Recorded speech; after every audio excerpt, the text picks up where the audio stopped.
Hi అండి, నేను మీ రజనీని. ఈ రోజు అయితే మనం ఎగ్ కర్రీ అయితే తయారు చేసుకుందాం.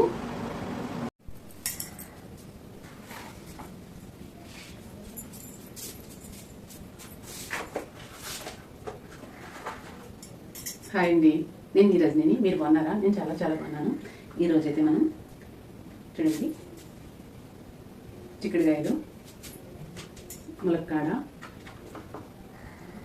టమాటో కర్రీ అయితే తయారు చేసుకుందాం.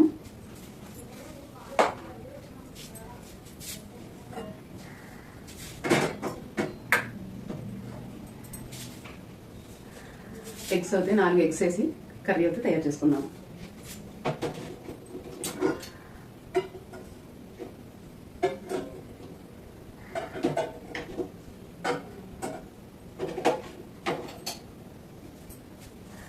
చిక్కుడుకాయలన్నీ కూడా వలిసేసుకుందాం.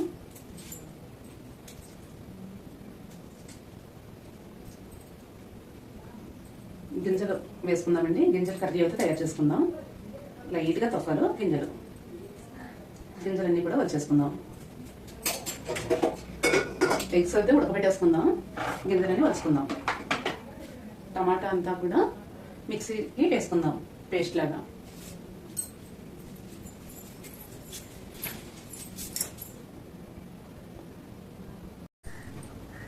హాయ్ అండి, నేను మీ రజనీని. మీరు బాగున్నారా? నేను చాలా చాలా బాగున్నాను. ఈ రోజు అయితే మనం ఎగ్ కర్రీ అయితే తయారు చేసుకుందాం. మిక్సీ జార్ అయితే తీసుకోండి, టమాటాలన్నీ వేసేసుకోండి. మెత్తటి పేస్ట్ లాగా అయితే పెట్టేసుకుందాం. ఇలా మెత్తటి పేస్ట్ లాగా అయితే పెట్టుకోండి. టమాటాలు, చిక్కుడు గింజలు ఇలా వలుసుకోండి. కాయలు కూడా, ములక్కాళ్ళన్నీ ఇలా కట్ చేసుకోండి. ఆనియన్ సన్నగా కట్ చేసుకోండి. 2 గడ్డలు, పచ్చిమిర్చి 2 కాయలు సన్నగా కట్ చేసుకోండి. కావాల్సినంత ఆయిల్ వేసుకోండి. కొద్దిగా జీలకర్ర, 1 స్పూన్, ఆనియన్, పచ్చిమిర్చి,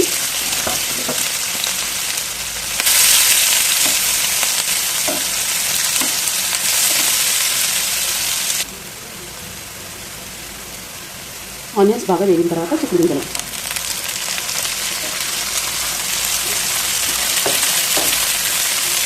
చిక్కుడుకాయ బాగా వేగిన తర్వాత ములక్కాయలు వేసుకోండి. ములక్కాయలు కూడా బాగా వేయించుకుందాం. ములక్కాడ బాగా వేగిన తర్వాత టమాటా పేస్ట్ అంతా వేసేసుకోండి. ఇది కూడా బాగా వేయించుకుందాం.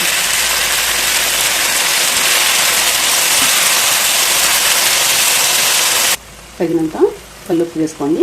1 స్పూన్ పసుపు, 2 స్పూన్లు కారం.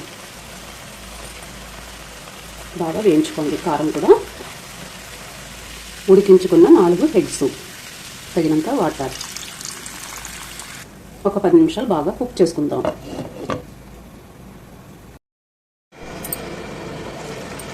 ఎగ్ కర్రీ అయితే రెడీ అయిపోయింది. నా వీడియో నచ్చితే లైక్ చేయండి, షేర్ చేయండి, కామెంట్ పెట్టండి. Bye bye.